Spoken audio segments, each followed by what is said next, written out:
Okay, welcome back to How to Draw Celtic Patterns. I'm your host, Jason Belchamber. This is hopefully the penultimate segment in completing this double ribbon, double Triskele from the Chi Rho page of the book of Kells. We're just single hatching all of the negative space right now. After we do that, we're going to double hatch the negative space, then we'll get to the thick marker, and then we're going to examine spaces where we want the ribbon to look a little more uniform.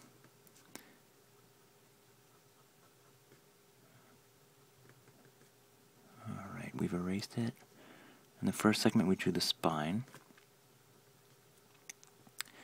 and in the second segment we did penciled ribbon as if it was one single ribbon, and then in order to do a double knot like this where it's two lines or two ribbons that follow the pattern, you actually have to learn a different technique and go much slower, which is why this technique requires twice as many steps. You have to go slower. There we go, that's looking kind of nice. Let's put another circle right there. I know the original has these 3 dots, but I'm going to put that one right there just to take up the space.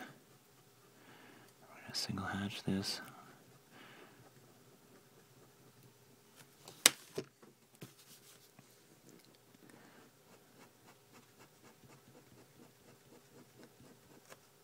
I'm just going to single hatch segments around the ribbon.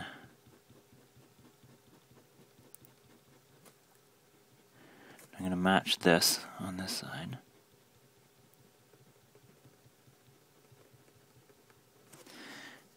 And then just single hatch around this ribbon.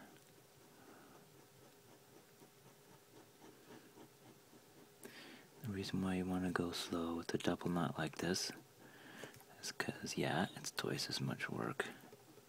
And you don't want to mess it up. You want to be perfect at every single step. Alright, let's start examining the evenness of the knots. This one looks okay. It's a little cartoonish at this point. But I'm just going to start smoothing the lines. See where this comes in just a little bit, and this one comes out a little bit. We're just going to edge that line. So close. A little bit at a time. There. I'll make this a little bit thinner.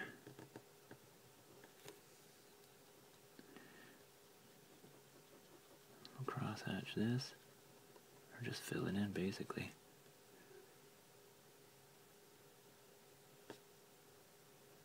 You can see how I'm evening the ribbon out. See if there's any more spots. That one's a little close. We also want to make them parallel so it looks like the ribbon's going out and coming out at the same spot. Alright.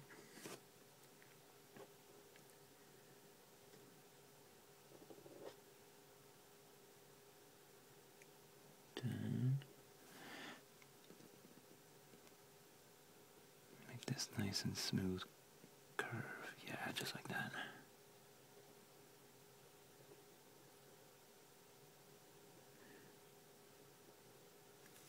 It's starting to look good.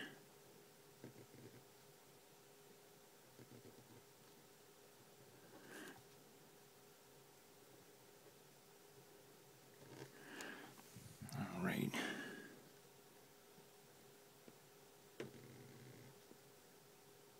When you're illustrating this, feel free to rotate the page.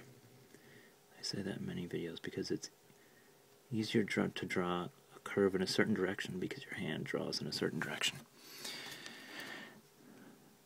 But I'm trying my best to keep this steady so you can watch with ease.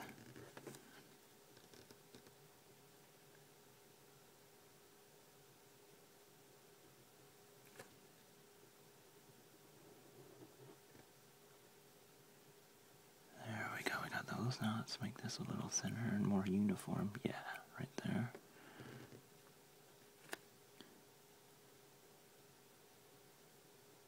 Great. So it's starting to look a little more even. Yeah, just like that. Okay. Now, let's move on to this half. And then we'll be on to our thicker marker, and we'll be almost done.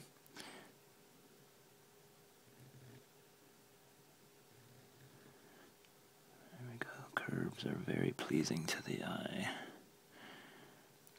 They look very natural.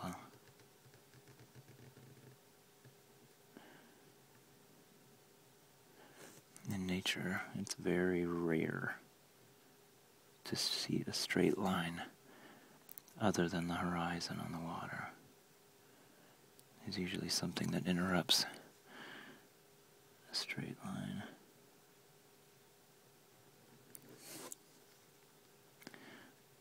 Make this a little, yeah, there we go. Just make this even.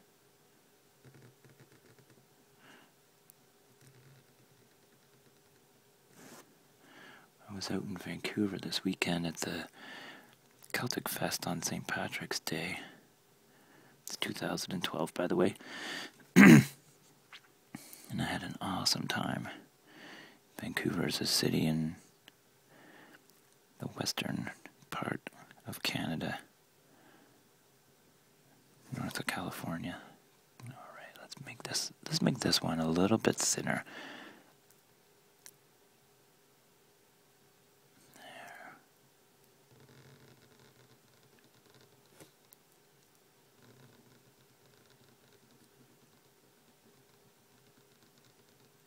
Great.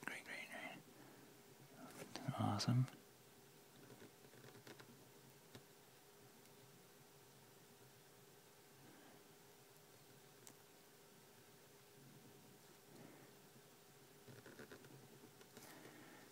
Alright, let's edge this part in.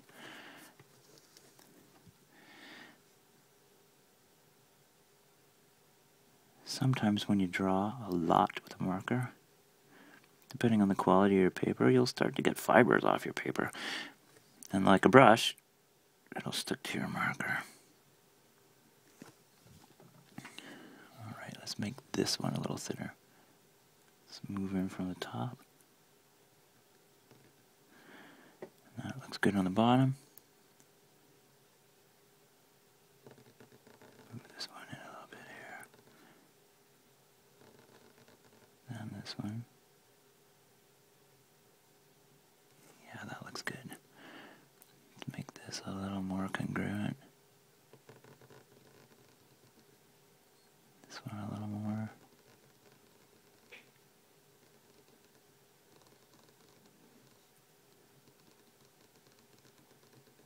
Great. Make this one just a little bit thinner. Just get rid of those jagged edges I've got there.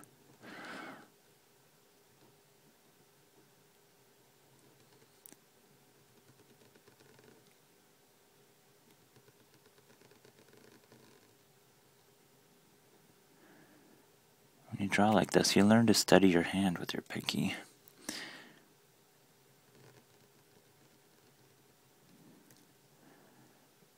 Alright, that looks kind of even. Now we're going to go into double hatching in the next segment.